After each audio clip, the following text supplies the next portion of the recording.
about that? Because did anybody else think burning tongue? We had one, and I wasn't quite sure much about that. Okay, can you tell us a little bit about that? Basically related to the sovereigns or to basically dry eyes.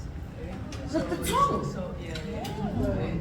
So sometimes we do the outcome because of a malfunction of the salivary glands.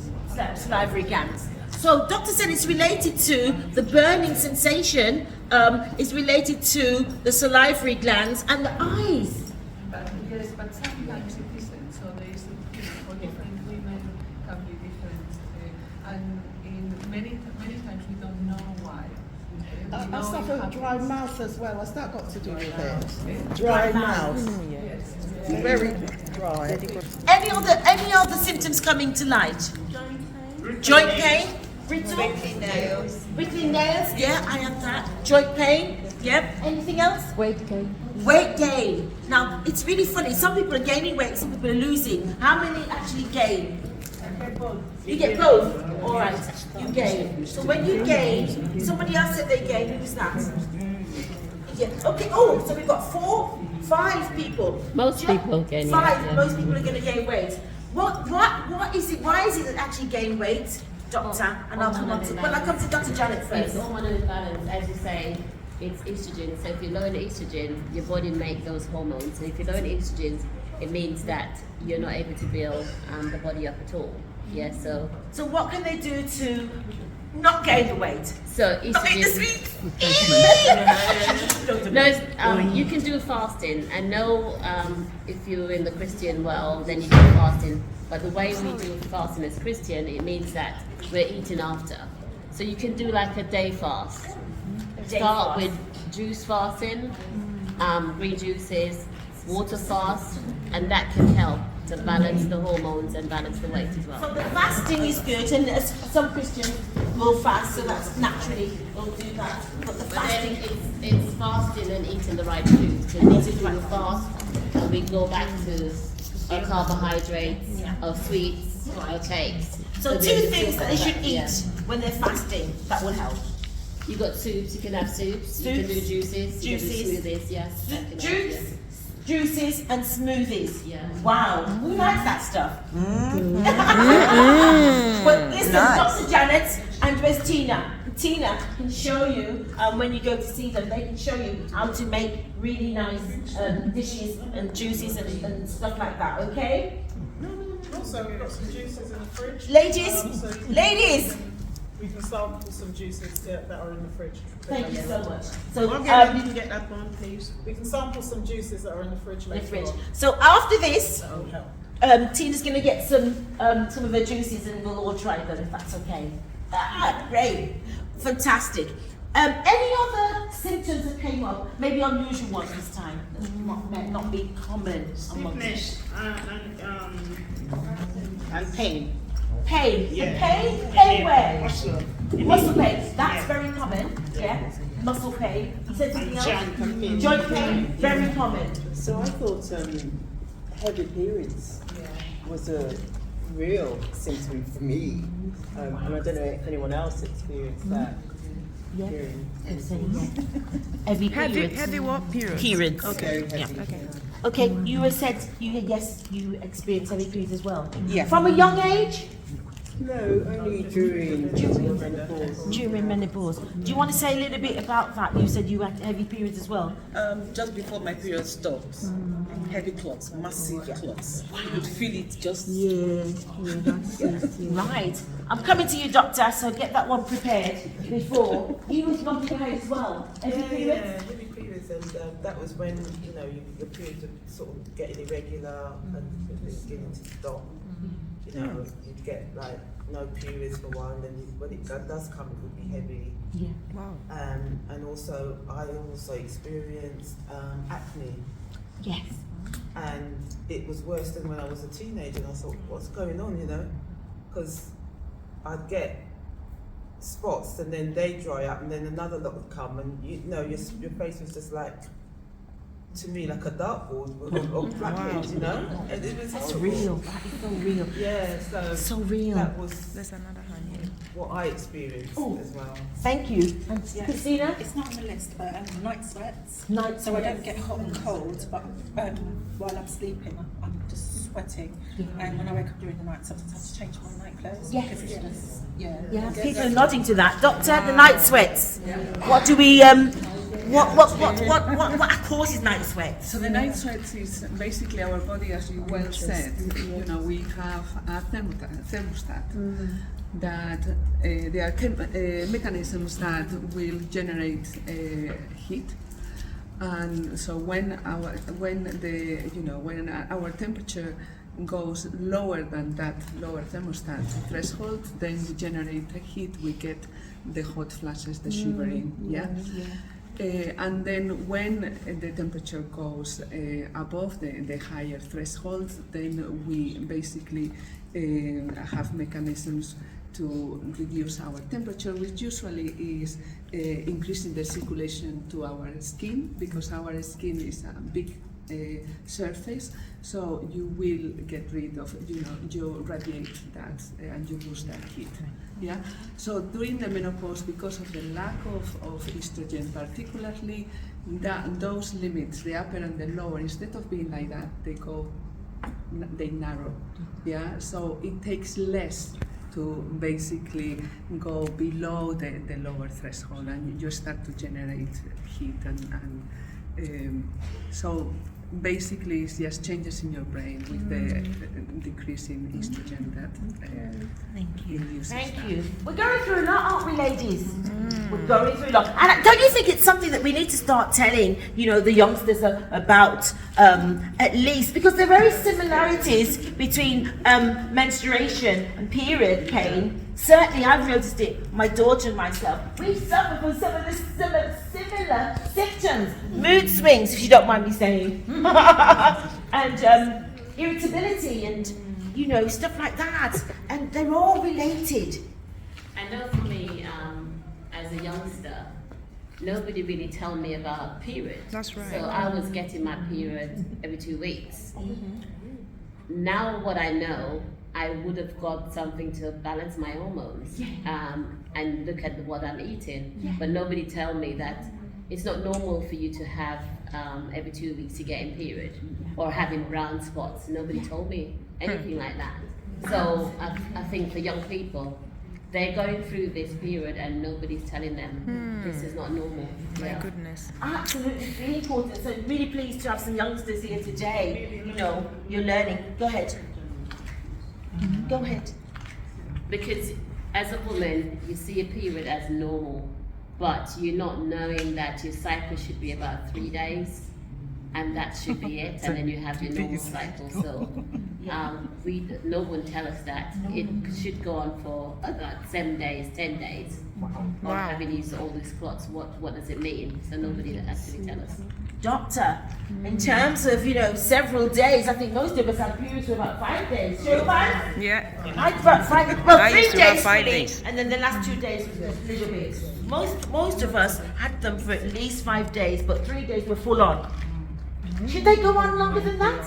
They can. It depends on the woman, and it depends on the levels of estrogen, and it depends on the thickness of the endometrium. It depends on many things. So everybody is different, and it's not unusual after during the first 2 years after your first period, for your ovaries are still learning to work. Yeah, so it's not unusual to have irregularities in your periods and have shorter periods or longer periods. Usually after 2 years, things basically your ovaries start to work properly, and you get more regular periods. And Thank you. So, Shay, if you don't mind me saying. Oh, Tina? Oh, sorry, Tina. I was going back to the point of night sweats. And coming off of some of the things that the doctor was saying, there are some practical things that we can do to help combat those night sweats. So ladies, if we like the lovely silky lingerie, you might have to switch that out to cotton because it's much cooler on your skin and your bedclothes. Again, cotton is very cool. So if you like, Egyptian cotton is actually very cool. It's very expensive, but it's cooling.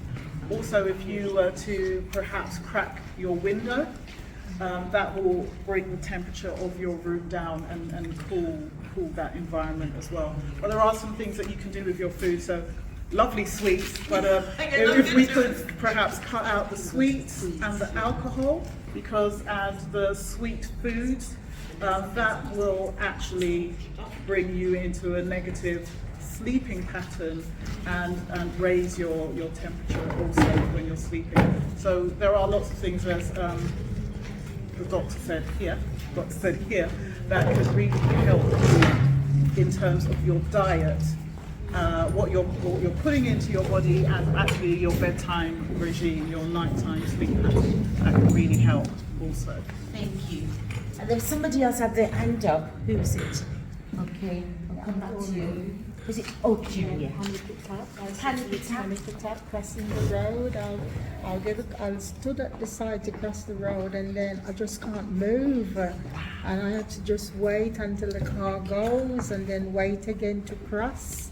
Sometimes when my son take me, I just panic. You know, I used to cry as well. Yeah, doctor. Yeah, so there is many women that are very confident drivers, for example, and they stop wanting to drive on the motorways. They start to be more anxious to leave the house. Very common. So if that is normal, is it normal? Is one of the symptoms. One of the symptoms. That can happen. Because I think I go through that myself. But even sometimes I'm crossing, I have to make sure the road is clear, but I have to look again, and I have to look again, and before I move again, I still have to look again, and it's inside of me like that. Oh my God, I just want to get over there, you know? Yeah. Sometimes I'm with my daughter, and she said, "Oh, mommy, why you behaving like that?" I said, "Well, I'm scared." And it's just scared, and it's real. And to get people to understand, Paul and then Maureen. Just very quickly, I just relate to the driving. Yeah. And my children have said to me recently, "You're such a cautious driver now," and I hadn't recognised, I hadn't realised that's all part of these symptoms. I'm so cautious now. Yeah. So that's interesting. Thank you, Maureen. It's the same thing with me. My confidence with driving, it went, you know. So I don't even go to airports anymore. I don't go motorway driving. I just stick within a reasonable distance. Yes. So the confidence about driving as well, that went. So it's impacting from what everybody's saying, and I'll come to my lady at the back. She needs to say something as well. It impacts every area of our lives, and sometimes we're not even we don't even realize to what extent, or we don't equate it. But basically, it's impacting every single area of life and on a daily basis. You're getting old. Yeah, people say you're getting old. Absolutely, absolutely. It's impacting us, and you know, these are the reasons why we have these seminars, so that we can learn that, you know, it's related to every area of your life, and you've not even thought about it. So I'm hoping that you're thinking about some of the areas. Just 1 minute. There's a lady at the back. Do you want to say how it impacts on you, or some of the moderate symptoms? Personally, for me, it being someone that's in business, or trying to be in business, my brain fog, it's ridiculous. I will do something, go to do something else and go, why am I here? And like yesterday, I literally had like total anxiety last night, and mood swings and everything. I didn't want to do nothing. I was like, okay, I'm gonna do my skincare, but I can't bother to do the tables. Even though it's a passion of mine and I love doing it, I was just like, I can't. And I did not know why. I didn't know where it came from. I didn't know how to let it go. I had other people just going, you know you can do this, you know you can push through. And I was like, I know, but I want to right now. I really don't. it impacts on just little things that can just exasperate our whole day. And sometimes if you don't catch it, it will last for longer and longer and longer, and then you just start to feel like, okay, I'm depressed. I'm depressed. I'm depressed about something. And you think about other stuff that you could have been depressed about ages ago, and then it comes into something. It just amounts and amounts and amounts. Bringing it into this though.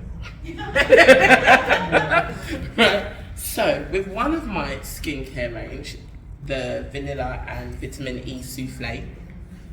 Vanilla flavour oil is a good oil to smell because it also lifts moods as well. It's nice and light, so it's not overpowering or anything like that. So when you're rubbing it in your skin, it's going to help to lift your mood. It's going to help to just make you have a different, it's not like a mind altering thing, not at all, but you also start to feel a bit better and start to feel a bit nicer in that way. So you're creaming your skin and you're being moisturized and everything. So you might feel down, and then by the time you finish doing the whole routine, your mind's changed. You're like, oh, let me just get on with my life. Let me just get on with my day. So early this morning, that's what I had to do, so that I'm just in a nice perky mood for today. So it was just like, hop in the shower, use this, and then even though I had to get into my bed, so I'm not going anywhere, but I still had to uplift my mood so that it lasted. And sometimes we have to find those things that helps us to get through that day. So whether it's like a little sample of my cream and you're just kind of smelling it throughout the day, that's great. Wow. So ladies, you've got to try some of that skincare because it looks really good. Okay, let's try that. Something that's not mentioned here is motion sickness and dizziness and vertigo, which before I could dance, I could twirl, I could do anything. Now, even if I reverse my car to far of a distance, then I start getting motion sickness. If I go up in lifts and there's too many stops between the floors, then I start getting motion sick. And there's some days it's so debilitating that I can't drive that it's basically 24 hours. It takes me 24 hours to recover. To recover. Yeah. Jeez. So I was just wondering how much is that also down to menopause? Because in the matter of the last 5 years, I've gone from a lot of things that I have to stop doing, that I get so motion sick or vertigo or just complete, my world is spinning. Wow, how much of it is related, as Doctor was saying, some of it is, some of it isn't. We don't know how much without having, doing individual assessments to see how these symptoms are impacting us individually, as well as everything else going around us, our own general health, our social well-being, and all the stresses, that come with it, and with life in general. It's also about what are we eating? What are we putting inside this? Because, we have to take responsibility for some of them. I'm not saying the symptoms happen to you because it's your fault. They're happening to our bodies, but we can control a lot of it. What we eat, what we do. Paulette? In terms, you mentioned the word control. And I think for me personally, I have to walk at least 5 kilometers a day just to balance out how I'm feeling, and that's my way of trying to control, I guess, symptoms potentially. But if I don't walk for a couple of days, I really begin to feel really quite seized up. So that's my way of controlling. I don't know whether it's necessarily all attributed to menopause or not, but that's my way to keep things balanced for me. Absolutely. We've got Maureen and then Tina. I'm not sure if I'm jumping the gun here with the programme, I'm not sure. But what I wanted to say was I went to the doctors over the years quite frequently with all kind of complaints, and nobody ever said anything about that these complaints could be menopausal. Instead, they would say, do you want counselling? It would make me feel like I was mentally and what would happen is I would just say, No. I'll tell you what, I said one time, I remember I said, I'll tell you what, I'll go away, and if I feel better, I feel better. If not, I'll come back again. And I was doing that over the years, but not at any time was menopause ever suggested. Wow. So sad. And they know. Even when I even asked myself, I said, could I have a blood test just to see what's happening? No, you don't need that. No, it's okay. We'll come on to that in a minute. Thank you. Tina, and then Lisa.